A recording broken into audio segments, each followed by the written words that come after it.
우리의 모든 삶의 배경 속에는 하나님의 은혜가 있었습니다. 이사야 49장 15절 말씀으로 한번 이렇게 인사합니다. 하나님은 우리를 항상 기억하십니다. 이렇게 한번 인사하겠습니다.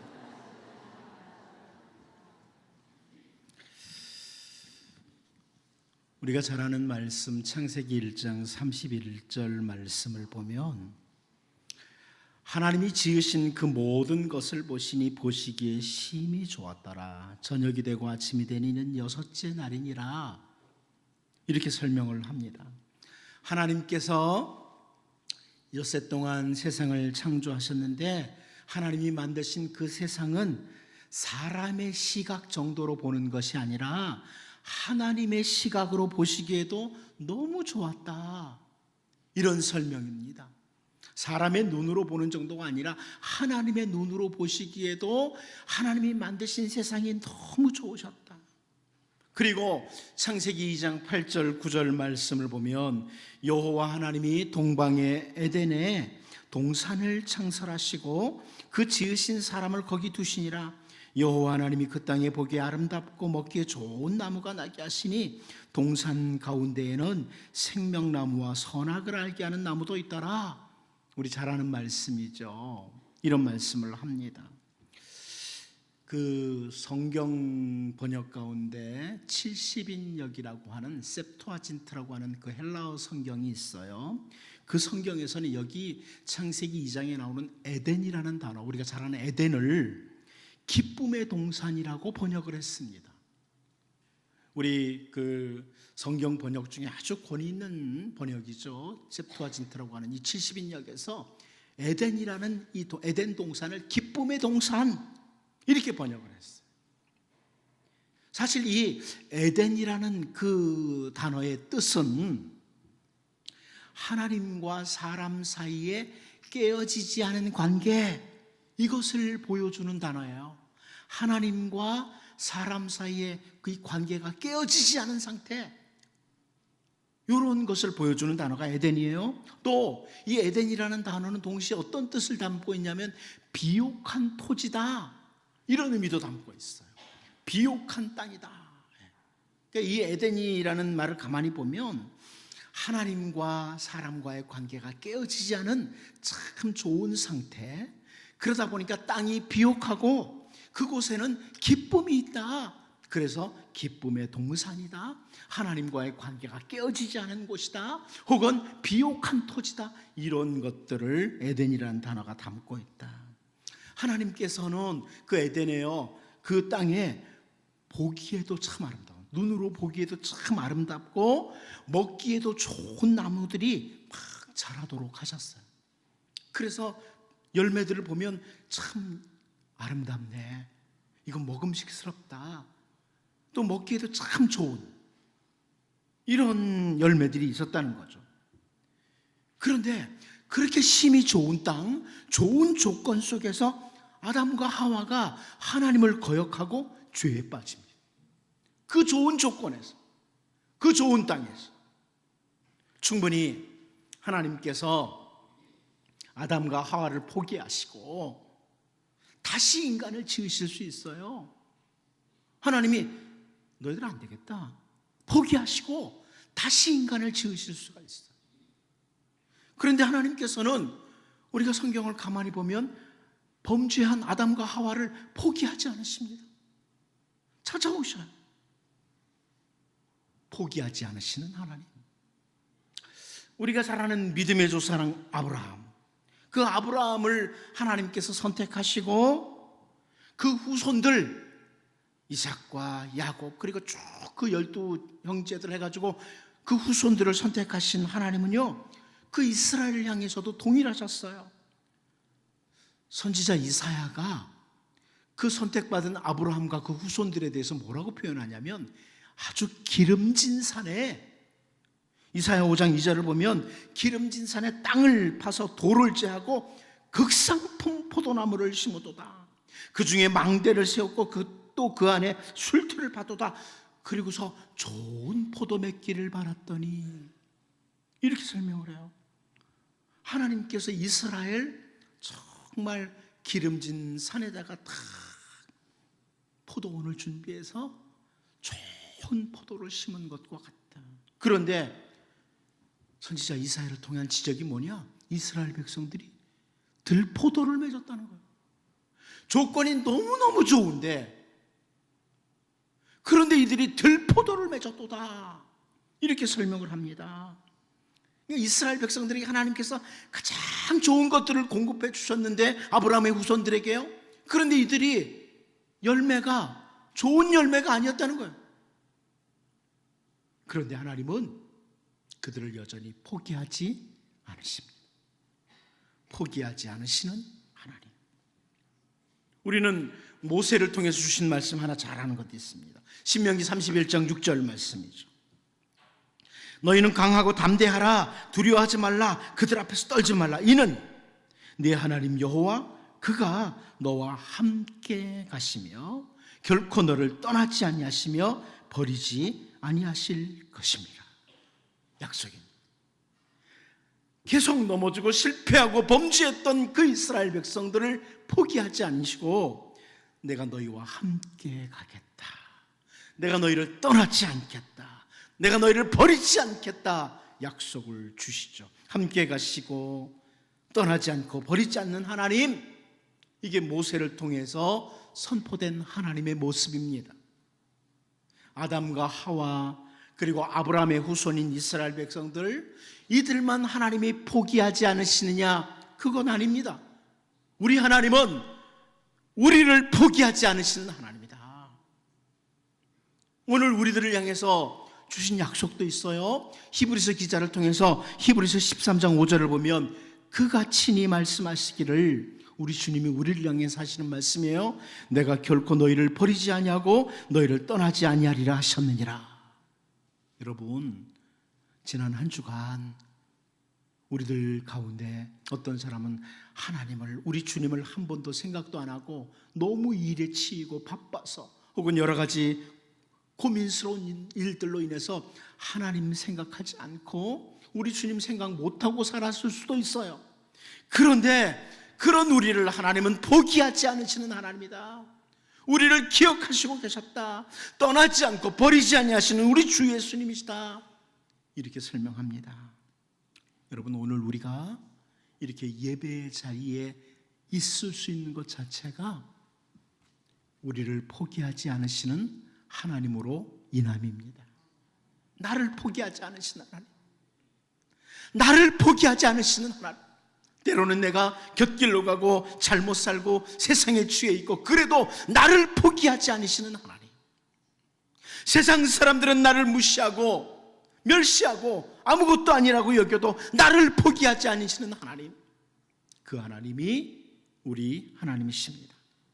우리는 오늘 본문에서요, 북이스라엘 땅, 그 땅에 바알과 아세라를 비롯한 각종 우상들을 가득 채웠던 이스라엘 백성들, 하나님을 거역했던 그 이스라엘 백성들을, 그들을 그래도 포기하지 않으시는 하나님, 그래도 포기하지 않으시는 하나님.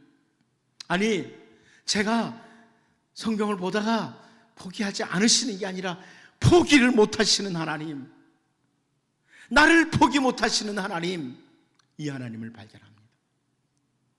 이제 오늘 본문을 보면서 바로 우리를 향하신 하나님의 무한한 사랑을 다시 한번 확인하고, 우리가 주님의 백성으로 다시 굳게 서는 이런 은혜가 있기를 원합니다. 첫 번째로 우리는 오늘 본문에서 요청하지도 않았는데 하는 것을 봅니다. 요청하지도 않았는데. 우리는 앞부분 7절에서 무엇을 봤냐면, 아람 왕의 편지를 받은 후에 북이스라엘 왕이 옷을 찢었다, 이걸 이미 보았습니다. 옷을 찢는 북이스라엘 왕. 자, 이제 오늘 본문 8절 다시 한번 읽어보도록 하겠습니다. 같이 읽어봅니다. 시작. 하나님의 사람 엘리사가 이스라엘 왕이 자기의 옷을 찢었다 함을 듣고 왕에게 보내 이르되, 왕이 어찌하여 옷을 찢었나이까? 그 사람을 내게로 오게 하소서. 그가 이스라엘 중에 선지자가 있는 줄을 알리이다 하니라. 아멘. 하나님의 사람 선지자 엘리사가 그 소식을 들은 거예요. 왕이 옷을 찢었다. 이 소식을 듣고 그래서 왕에게 사신을 보냈다. 이렇게 기록하고 있어요. 그래서 왕에게 사신을 보냈다. 이스라엘 왕이나 이스라엘의 어떤 권세를 가진 사람들 중에 한 사람이 선지자 엘리사에게 도움을 요청한 게 아닙니다. 선지자님, 지금 우리나라에 큰 일이 일어날 것 같습니다. 좀 도와주시죠. 이렇게 요청한 게 아닙니다. 누가 먼저예요? 하나님의 사람이 먼저입니다. 그 소식을 듣고 하나님의 사람이 먼저 사신을 보내고 있어요. 물론 선지자 엘리사의 경우에 선지자 엘리사가 이 일에 개입하는 것은 하나님의 지시가 있었음은 열왕기 기자를 통해서 기록된 말씀을 볼 때 우리가 암묵적으로 볼 수 있는 거예요. 왜냐하면 나병 환자였던 나아만이 고침을 받는 것은 선지자 엘리사의 능력이 아니라 철저하게 하나님의 능력이었기 때문입니다. 아무튼 곤경에 처한 이스라엘 왕, 곤경에 처한 그 이스라엘을 위해서 하나님의 사람이 먼저 개입을 해요. 하나님의 사람이 먼저 개입을 한다. 요청하지도 않았는데 먼저 개입을 한다. 이것을 본문에서 본다는 거죠. 이것은 우리를 포기하지 않으시는 하나님께서 우리를 향해서 행하시는 모습과 동일한 거예요. 계속된 모습이에요. 우리를 포기하지 않으시는 하나님. 여러분, 아담과 하와가 하나님의 말씀을 거역하고 범죄했던 것을 잘 압니다. 그리고 우리가 창세기 3장 8절 말씀을 보면요, 그들이 그날 바람이 불 때 동산에 거니시는 여호와 하나님의 소리를 듣고 아담과 그 아내가 여호와 하나님의 낯을 피하여 동산나무 사이에 숨은지라. 이게 창세기 기자의 설명이에요. 아담과 하와가 범죄한 후에 하나님을 찾은 게 아니에요. 오히려 그들은 동산나무 사이에 숨었습니다. 하나님을 찾은 게 아니에요. 숨었어요. 그런데 바로 다음 절 창세기 3장 9절 말씀을 보면 여호와 하나님이 아담을 부르시며 그에게 이르시되 네가 어디 있느냐. 하나님이 지금 어디 숨은 거 몰라서가 아니죠. 아담아, 네가 어디 있느냐. 이렇게 아담을 찾으세요. 먼저 찾아오세요. 하나님이 먼저 찾아오세요. 범죄함으로 말미암아 하나님의 영광에 이르지 못하는 인간을 하나님께서 먼저 찾으신 거예요. 먼저 찾으셨다. 이것을 알았던 바울 사도가요, 우리가 잘 아는 표현합니다. 로마서 5장 8절. 우리가 아직 죄인 되었을 때 그리스도께서 우리를 위하여 죽으심으로 하나님께서 우리에 대한 자기의 사랑을 확증하셨느니라. 우리가 아직 죄인 되었을 때, 우리가 아직 여전히 죄 가운데 있을 때 하나님께서 아들 예수 그리스도를 이 땅에 보내시고 바로 내 죄를 위해서 십자가에 죽게 하심으로 우리가 구원을 요청한 게 아니에요. 하나님 좀 건져주세요 이 죄의 자리에서, 이게 아니고 하나님이 먼저 죄로 인해서 영원히 죽을 인생인 우리들을 포기하지 않으시는 그 하나님의 사랑으로 인해서 우리가 전혀 요청조차 하지 않은 그 요청조차 못하는 상태에 있을 때 하나님의 아들 예수님께서 이 땅에 오셔서 우리의 모든 죄를 짊어지시고 십자가에서 죽으심으로 우리를 포기하지 않으시는 하나님, 우리를 향하신 하나님의 사랑을 확증하셨습니다. 우리는 오늘 본문에서 이스라엘 왕과 이스라엘 백성들이요, 머리로는 하나님을 알고 있지만 하나님의 은혜도 구하지 않고 하나님의 능력도 구하지 않고 자기 옷만 찢고 있었던 이스라엘 왕과 이스라엘 백성들, 그에게 하나님의 사람 선지자 엘리사가 먼저 사신을 보낸 것을 보면서 우리는 다시 한번 바로 우리도 포기하지 않으시는 하나님, 이 하나님을 발견하게 됩니다. 이제 여러분, 지난 한 주간 동안, 지나간 모든 삶의 순간 동안 하나님 놓치고 살았어도, 하나님 우리를 포기하지 않으신다. 이 하나님의 사랑, 우리의 요청보다 먼저 우리의 모든 일에 개입하시고 도우시는 하나님, 이 하나님 바라보면서요, 성경에 기록된 것처럼 내가 기도해야 하는 자리에 나오기만 해도 그래 기다렸어, 이렇게 반응하시는 우리 하나님 바라보면서 하나님을 향한 더 귀한 자세로 나아가는 주의 백성들이 될 수 있기를 원합니다. 두 번째로 우리는 오늘 본문에서 어찌하여 옷을 찢는가 하는 것을 보게 됩니다. 어찌하여 옷을 찢는가. 본문 8절 다시 한번 읽어봅니다. 다시 한번 읽어보겠습니다. 시작. 하나님의 사람 엘리사가 이스라엘 왕이 자기의 옷을 찢었다 함을 듣고 왕에게 보내 이르되 왕이 어찌하여 옷을 찢었나이까? 그 사람을 내게로 오게 하소서. 그가 이스라엘 중에 선지자가 있는 줄을 알리이다 하니라.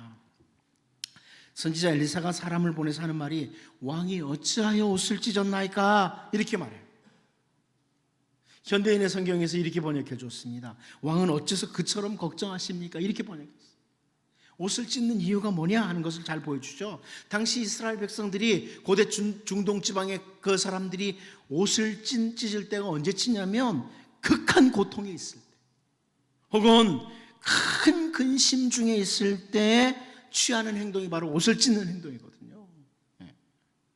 한마디로 이스라엘 왕에게 선지자 엘리사가 하는 말은 뭐냐면 왕은 어찌하여 그 큰 근심을 하고 계십니까? 이런 질문이에요. 다른 표현으로 이것은 하나님을 놓친 사람의 쓸데없는 근심이라는 말씀입니다. 하나님을 놓친 사람의 쓸데없는 근심, 아무런 유익이 없는 근심. 여러분 잘 알잖아요. 예수님이 야 네가 근심한다고 염려한다고 키가 더 크냐? 키를 한 자나 더 크게 할 수 있냐? 이런 말씀을 하셨잖아요. 이런 쓸데없는 근심, 아무런 유익이 없는 근심을 하는 사람들이 참 우리들 가운데 많죠. 다윗이 골리앗을 쓰러뜨리기 전에요, 사울 왕과 이스라엘 백성들의 모습이 어땠죠? 사무엘서 기자가 기록을 해요. 사무엘상 17장 11장. 사울과 온 이스라엘이 블레셋 사람의 이 말을 듣고 놀라 크게 두려워하니라. 다윗이 골리앗 쓰러뜨리기 이전의 모습이에요. 골리앗이 막 협박하는 말을 듣고 사울과 이스라엘 백성들이 다 큰 두려움에 빠졌습니다. 다윗이 나중에 그 사울에게 가서 하는 말을 보면 잘 알아요. 사무엘상 17장 32절을 보면 다윗이 사울에게 말하되 그로 말미암아, 골리앗이죠, 그로 말미암아 사람이 낙담하지 말 것이라. 주의 종이 가서 저 블레셋 사람과 싸우리다 하니, 이 말씀을 통해 볼 수 있는 게 뭐예요? 사울 왕, 이스라엘 백성들이 큰 낙담을 한 거예요. 지금 골리앗을 바라보고 큰 낙담을 한 것입니다. 이 낙담했다는 히브리어 단어가 무슨 의미인지 아세요? 마음이 내동댕이 쳐졌다, 이런 의미예요. 이 마음이 완전히 내동댕이 쳐졌다. 아니 뭐 그 사람 때문에 그 마음이 완전히 그렇게 다 파괴됩니까? 내동댕이 쳐집니까? 이런 표현이죠. 그런데 여러분, 하나님께서 다윗을 사용하셔서 골리앗이 쓰러지는 것을 본 후에 이 사울과 이스라엘 백성들이 무슨 생각을 했겠습니까? 무슨 생각했을까? 성경은 기록하지 않아요. 그런데 무슨 생각을 했을까? 아이고, 하나님이 일하시니까 아무것도 아닌데 괜히 걱정했네, 괜히 두려워서 벌벌 떨었네, 이러지 않습니까? 이 부분이 우리의 모습이에요. 하나님이 해주시면요, 지금 여러분의 걱정거리 아무것도 아니에요. 쓸데없는 걱정하고 있는 거예요. 아무런 유익이 없는 걱정을 하고 있는 거예요. 만일 오늘 본문에서 이스라엘 왕이 하나님을 바라보는 눈이 있었다면, 특별히 그 택한 백성을 포기하지 않으시는 그 하나님을 바라보는 눈이 있었다면, 그 자기 신하들 앞에서 옷 찢고 그렇게 근심하는 태도를 취하지 않았을 겁니다. 그리고 정말 해야 할 근심, 정말 찢어야 될 것을 올바로 찢는 자로 섰을 거예요. 이스라엘 왕으로서 하나님과 멀어진 모습, 하나님께서 기뻐하지 않는 것으로 가득 채워진 자기의 영역, 이것을 바라보면서 옷을 찢어야죠. 야, 내가 이스라엘 왕인데, 우리 이스라엘 백성들이 하나님의 백성인데 하나님과 너무나 멀어졌다 그러면서 옷을 찢어야 돼요. 선지자 요엘이 그런 표현을 했습니다. 우리가 잘 아는 말씀이죠. 요엘서 2장 13절. 너희는 옷을 찢지 말고 마음을 찢고 너희 하나님 여호와께로 돌아올지어다. 그는 은혜로우시며 자비로우시며 노하기를 더디하시며 인애가 크시사 뜻을 돌이켜 재앙을 내리지 아니하시나니. 여러분, 쓸데없는 근심하지 말라, 이것을 보여주는 말씀이에요. 우리가 어쩌면 쓸데없는 무가치한 근심을 했던 것은 지나간 때로 족합니다. 지나간 때로 족해요. 에이, 괜히 걱정했네. 지나간 때로 족하다는. 사도 바울은 고린도후서 7장 11절에서요, 보라, 하나님의 뜻대로 하게 된 이 근심이 너희로 얼마나 간절하게 하며 얼마나 변증하게 하며 얼마나 분하게 하며 얼마나 두렵게 하며 얼마나 사모하게 하며 얼마나 열심히 있게 하며 얼마나 벌하게 하였는가. 너희가 그 일에 대하여 일체 너희 자신의 깨끗함을 나타내느니라. 이런 표현. 이게 무슨 말씀이에요? 세상에 의미 없고 쓸데없는 근심이 아니라 하나님의 백성에게는 하나님의 뜻대로 하는 근심이 있다는 거예요. 하나님의 백성에게는 하나님의 뜻대로 하는 근심이 있다, 이런 말씀이에요. 근데 그 하나님의 뜻대로 하는 근심은 뭐냐? 우리로 하여금 간절하게 하고 결국은 자기를 깨끗하게 입증하는, 정말 올바른 열심을 가지게 하는 이런 근심이라는 거예요. 그런 거 있잖아요. 예를 들어서, 야, 내가 목사인데 지나간 한 주간 동안 왜 이렇게 살았을까? 내가 목사인데, 이 근심. 그러면 정말 목사답게 살아야지. 이 근심은 우리로 하여금 깨끗하게 올바른 열심을 가지도록 바꿔나간다는 거예요. 이게 하나님의 뜻대로 하는 근심이죠. 우리는 오늘 본문에서요, 선지자 엘리사가 이스라엘 왕에게 왕은 어찌하여 옷을 찢으셨나이까? 왕이 왜 그렇게 쓸데없는 근심을 하십니까? 이런 질문을 하는 것을 보면서 우리를 돌아봐야 됩니다. 여러분, 혹시 삶을 살면서 너무 많이 쓸데없는 근심에 매여 있지는 않으십니까? 정말 여러분에게는 하나님의 뜻대로 하는 근심이 있습니까? 아니면 하지 않아도 되는 근심으로 가득 차 있습니까? 저는 하나님의 뜻대로 하는 근심을 이렇게 부르고 싶습니다. 거룩한 근심이다. 하나님의 백성의 거룩한 근심. 창조적인 근심. 이런 근심을 할 수 있도록 하나님이 여전히 우리를 포기하지 않으십니다. 그러므로 쓸데없는 근심, 의미 없는 근심, 가치 없는 근심이 아니라 하나님의 뜻대로 하는 거룩한 근심, 주님의 백성다운 근심을 함으로 더욱 정결해지고 더욱 성숙해지는 주님의 백성들로 우리 모두가 설 수 있기를 원합니다. 마지막 한 가지 더 보겠습니다. 아직 이스라엘에는 선지자가 하는 겁니다. 아직 이스라엘에는 선지자가. 다시 본문 8절 한 번 더 읽어볼까요? 같이 읽어봅니다. 시작.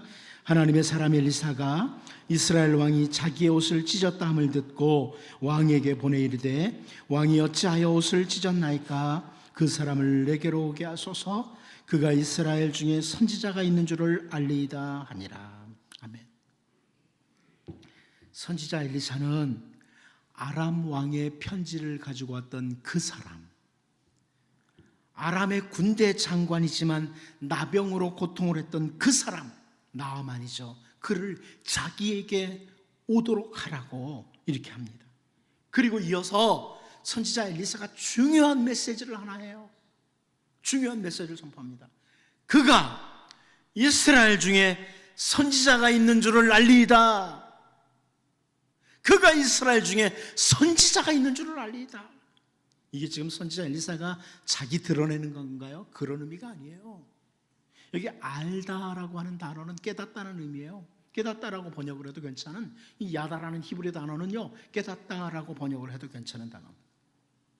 물론 1차적으로 그 아람의 장관이었던 나하만이 이 일로 인해서 이스라엘에 선지자 있네, 이거 깨닫겠죠. 그런데 더 나아가서 이 선지자 엘리사의 메시지는요, 이스라엘 왕과 당시 우상숭배로 가득 채웠던 이스라엘 왕과 그 신하들 그리고 그 백성들에게 동시에 선포되는 메시지예요. 지금 이스라엘은 왕이나 그 백성들이 마치 하나님 안 계신 것처럼 살아가요. 그들이 제사를 안 했다, 그들이 무슨 절기를 안 지켰다, 이런 의미가 아니에요. 그들이 그런 종교적인 행위는 다 했지만 하나님 안 계신 것처럼 살아갔어요. 그런데 그럼에도 불구하고 우리 하나님은 선지자들을 통해서 지금도 일하시는 하나님, 이스라엘을 건지시고 이스라엘을 다스리시는 하나님이다, 이걸 보여주는 것을 깨달으라는 거죠. 이걸 알아라. 문제가 생겼을 때 근심만 하고 옷만 찢는다고 해결되는 것이 아니라 아직도 여전히 이스라엘을 포기하지 않으시는 하나님, 그 하나님께서 일하실 때 아무것도 아니라는 것을 보여주면서 아직 이스라엘에는 선지자가 있다, 아직 하나님께서 이스라엘을 포기하지 않으셨다, 이걸 보여주는 거예요. 여러분, 다윗이 우리아의 아내 밧세바와 범죄한 후에 우리가 잘 아는 것처럼 우리아를 전쟁터에서 죽도록 만듭니다. 그리고 사무엘하 11장 27절을 보면요, 그 장례를 마침에 다윗이 사람을 보내 그를 왕궁으로 데려오니 그가 그의 아내가 되어 그에게 아들을 낳으니라. 그 다음에 뭐라고 합니까? 다윗이 행한 그 일이 여호와 보시기에 악하였더라. 다윗이 행한 그 일이 여호와 보시기에 악하였더라 그럽니다. 하나님의 눈으로 보시기에 다윗의 이 행위는 아주 악했습니다. 그런데 그럼에도 불구하고 하나님께서 다윗을 아직 포기하지 않으셨어요. 그래서 사무엘상 12장 1절을 보면요, 여호와께서 나단을 다윗에게 보내시니 그가 다윗에게 가서 그에게 이르되 그럽니다. 저 히브리 성경 직역을 해보면 이렇습니다. 그러므로 하나님께서, 우리 번역은 이 접속사들을 빼요. 그런데 그러므로 하나님께서 나단을 다윗에게 보내시고, 바로 그래서 다윗의 행위가 너무너무 악해서 그래서 하나님이 선지자 나단을 다윗에게 보내셨다, 그리고 나단이 말을 했다, 이런 의미. 다윗을 포기하지 않으시고 선지자를 보내시는 하나님, 그 하나님이 계셨기에 다윗이 넘어진 자리에서 다시 일어나는 거죠. 이스라엘에 선지자가 있다는 것은 이스라엘을 하나님이 포기하지 않으셨다, 이런 의미예요. 여러분, 오늘 여러분에게 하나님의 말씀이 들려주고 있습니까?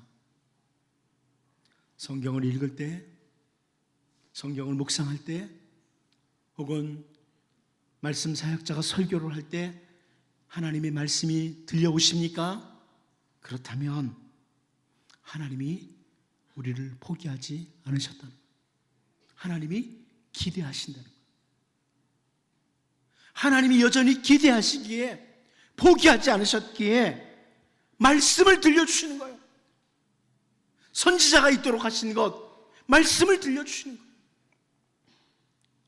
여러분, 이스라엘의 왕이나 백성들이 마치 하나님께서 안 계신 것처럼 살아가고 있던 시대에 이스라엘 중에 선지자가 있다, 이걸 확인시켜 주심으로 여전히 이스라엘을 포기하지 않으신 하나님, 그 하나님 보면서요, 오늘 말씀을 주시는 하나님 앞에서 하나님의 기대에 맞는 주님의 백성들로 우리를 잘 다듬어가는 이런 은혜가 있기를 원합니다.